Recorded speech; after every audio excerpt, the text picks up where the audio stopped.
guys, welcome back to the shop. Today's an exciting day. It is new tool day. So just picked this guy up. Finally got delivered today from the Bezos Empire. There's a bit of a snafu with it and took way too long to get here, but now it's here, so I'm excited. Some of you may know that I do already have a table saw. It's an old Craftsman that lives in the wood shop. The issue with that is that it's big and it's heavy and it's stuck in the wood shop, and if I need to actually cut anything, then or anything of a decent size, I can't really do that because it's trapped in a small wood shop. So I got this guy because it's nice and portable and relatively lightweight, and I can keep it in the wood shop, but then bring it outside and then rip down 2x4s and cut down some OSB and all the other good stuff you do with the table saw. For general constructy purposes, I'll probably still use the other one for more delicate stuff, so when I do end up making some cabinets. But yeah, or if this one just suits me well, I might get rid of that. But figured I'd try it out. Got a pretty good deal on it. So yeah, I think I'm gonna strip it down and put it together.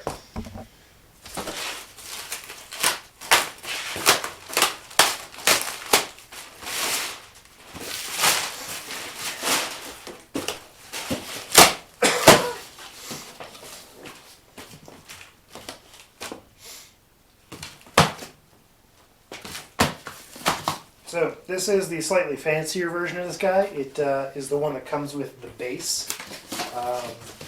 Oddly enough, with the deal I found, the one with the base was cheaper than the one without the base. And it's the same part number, so it should be the same saw. And looks like some cardboard, That is the base.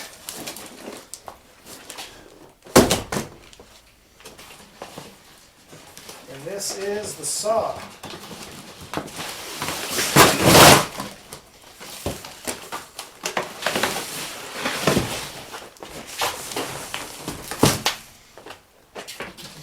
So the old box in a box trick.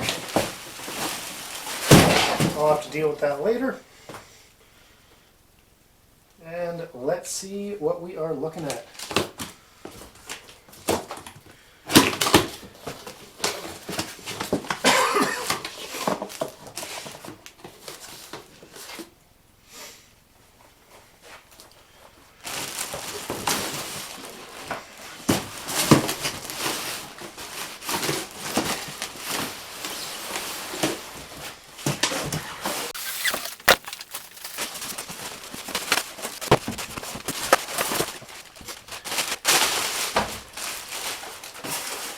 There's all my safety accoutrement.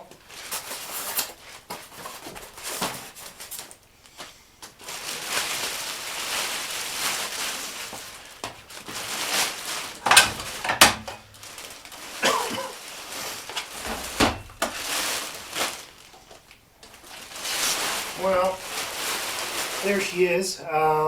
Let's go put that base together and have something to stand on.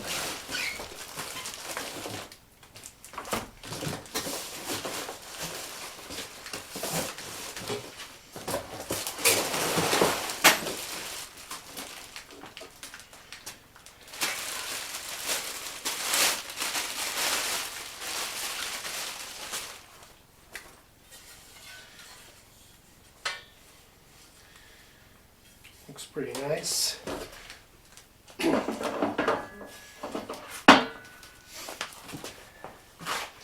Bolts. I assume these are the bottom legs.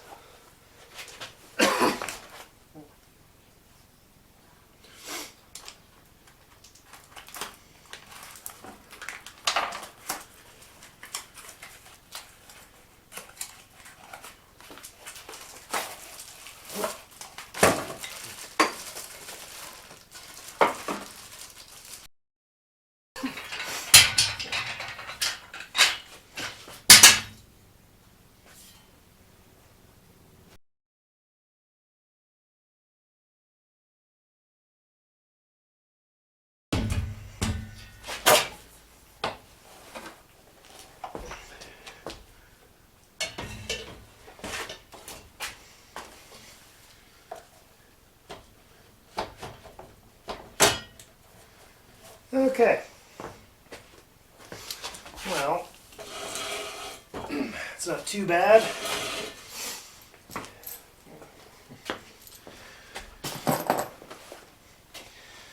So it does just kind of sit like that, nestles in there and nestles in there.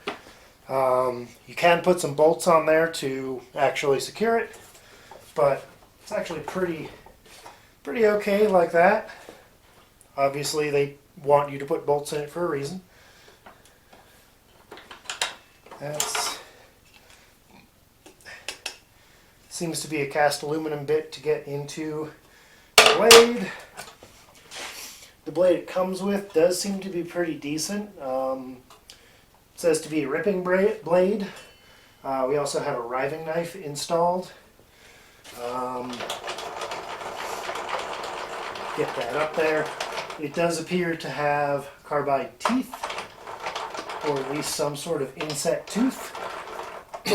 So that's a nice feature. I like that.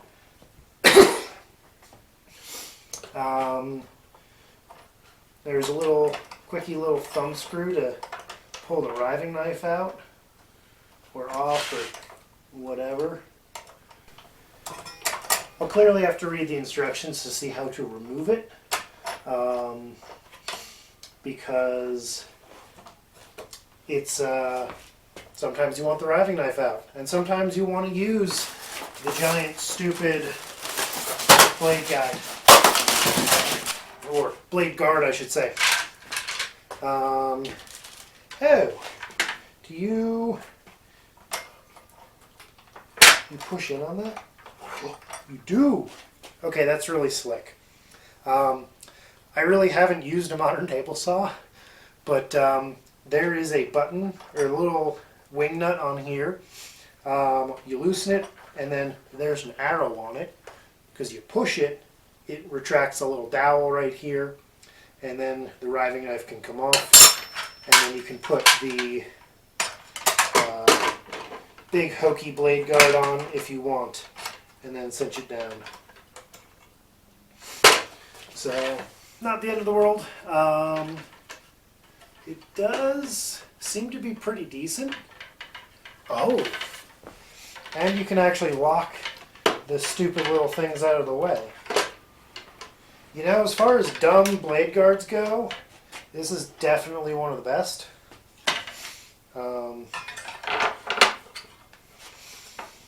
Much better than some things I've worked with. This also says it has some anti-kickback stuff, which, if it does, I guess they're talking about these guys. Because I've used things in the past that have a little claw down here, and it wrecks your piece of wood, your woodwork, or your workpiece rather. So I'm not about that. But I am about this. So as far as blade guards go, I think I might actually use this one. Let's see what else we got.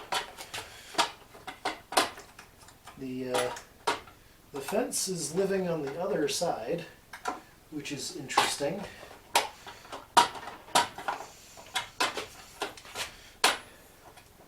I guess that's for storage. Okay, we'll put it there. But normal things.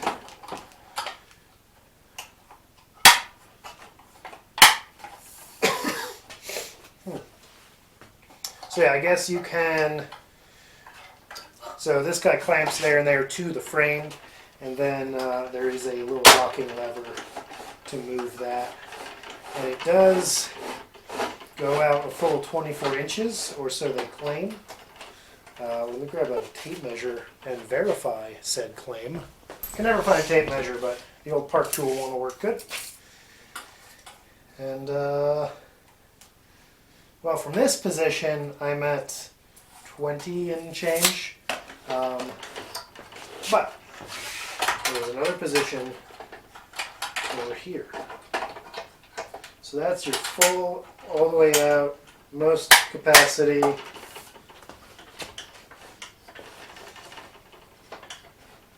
That says 24. And when you look at that, it's about 24. Can I lock that down? Okay. So my max capacity, I'm reading about 24 and 11/16. Maybe a little bit shy of that. On my way. So not too bad. Let's see how accurate. Oh, well, I would say let's see how accurate the pointer is, but the pointer's got some sliders. So I'm gonna set that to, is it 16 inches?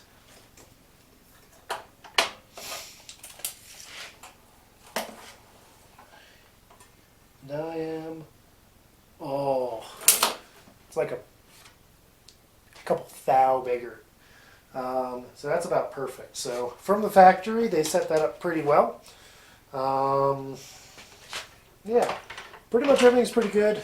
The only thing I don't like about this saw, which I did see in the store before I bought this guy, is your blade bevel adjustment is just a clamp that you have to manually lock.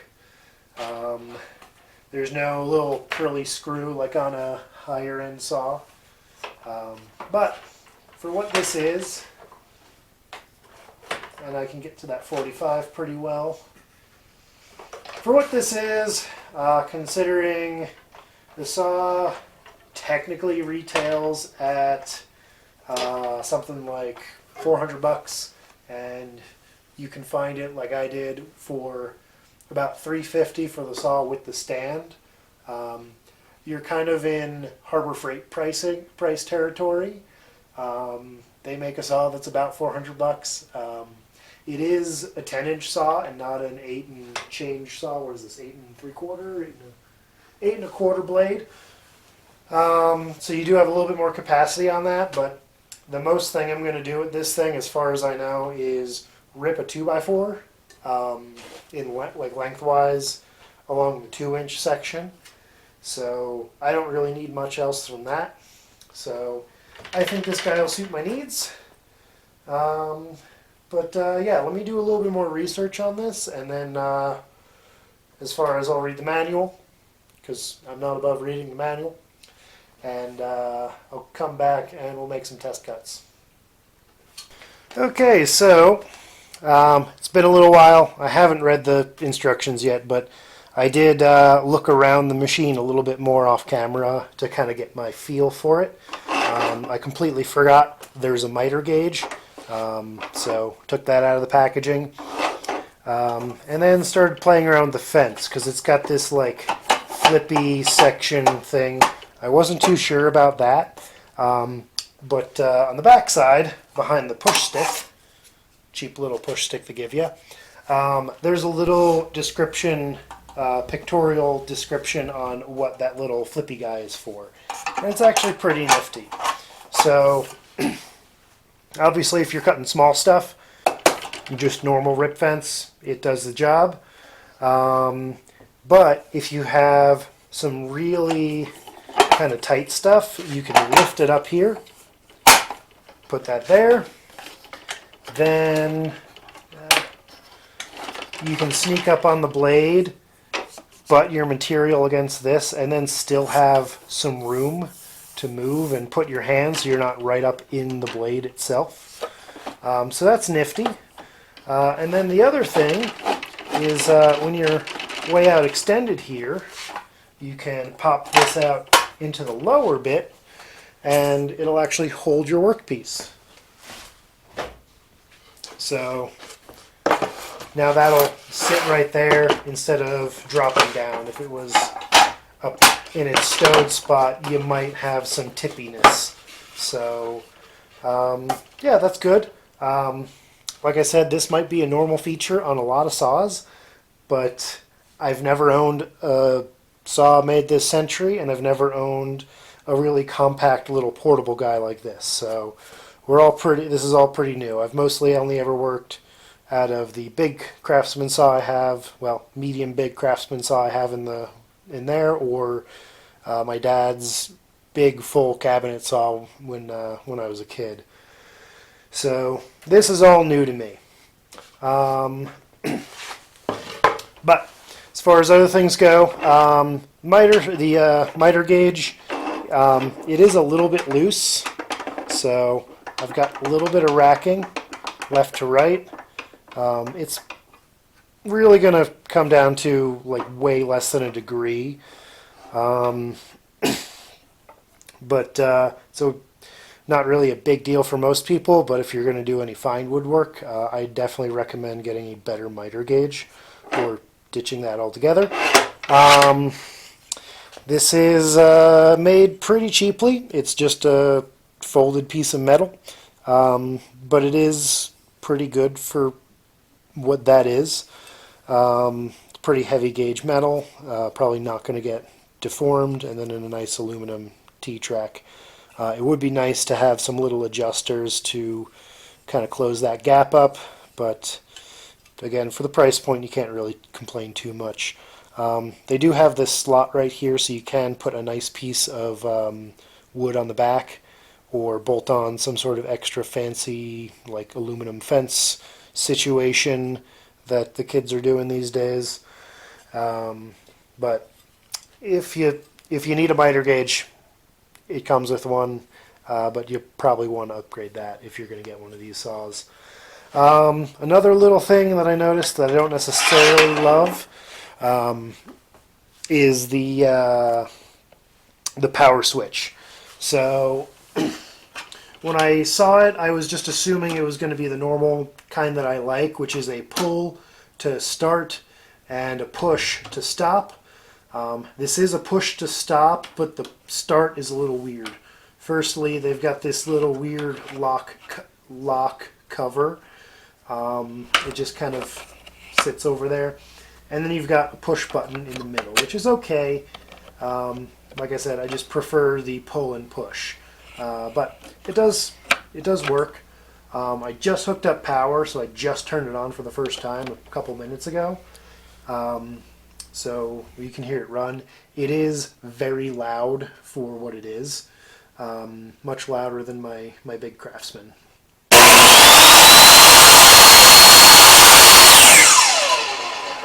So it's loud and angry. So we'll see how that goes. But anywho, I think it's time to take my first cuts with this. I'm only going to cut a little bit of stuff because I don't really want to fill the garage with wood dust. This is the domain of metal dust. Wood dust lives in the shed and outside. But it's dark out, so I'm going to take a couple cuts in here. And I'll use the cheap little push block it comes with.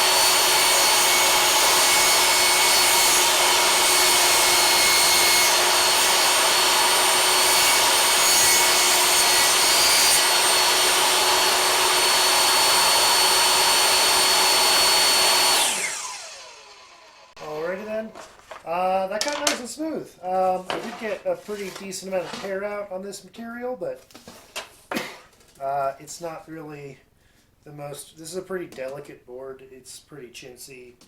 This is just some underlayment stuff. I'm using it for wall paneling in the shed, but so this is some scrap left over.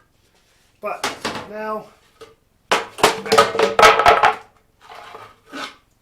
we'll give it a shot with some heavier duty, like 1/2-inch ply, or OSB.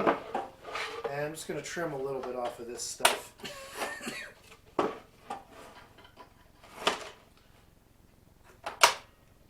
So that's 13 1/4, just because.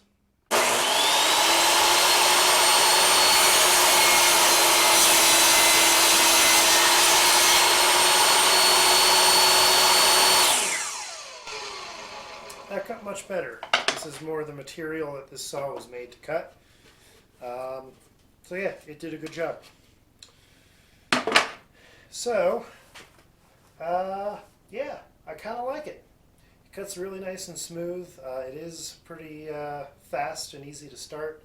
And it does have a lot of nice features. So, if you're considering getting one, it seems like not a bad buy, but time will tell. I just need to put a little bit more time in it. Alright, Future Eric here with a little update.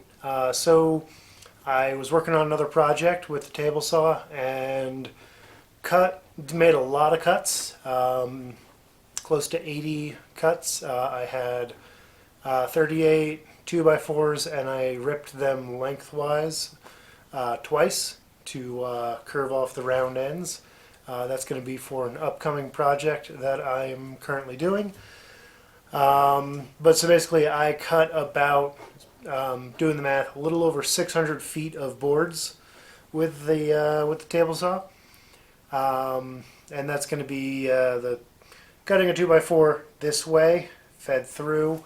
So the part that's really like 1.5 inch.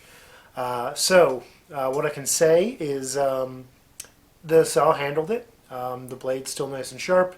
It's not making any weird noises. And it did good for basically a couple hours of just straight use being on without shutting it off. Only thing I will say is I am definitely at the capacity of what that saw was designed for when I'm doing that. The blade, you can hear the motor struggling and you can hear the blade slow down as you're feeding it in, just because it doesn't really want to see that much wood at once. It is best for sheet goods, but if you do need to make those cuts, it'll definitely handle it. Just go a little bit slow and don't abuse it like I just did. Mine's still working and completely fine, but your mileage may vary. Anywho, I figured you'd want that little extra update now that I've got some time behind the saw. So yeah, I still give it a good recommendation. I've been enjoying it thus far. It is a little small, so to keep throwing more negatives at it. The fact that it's small means it's kind of hard to line up a 2x4 from 8 feet away.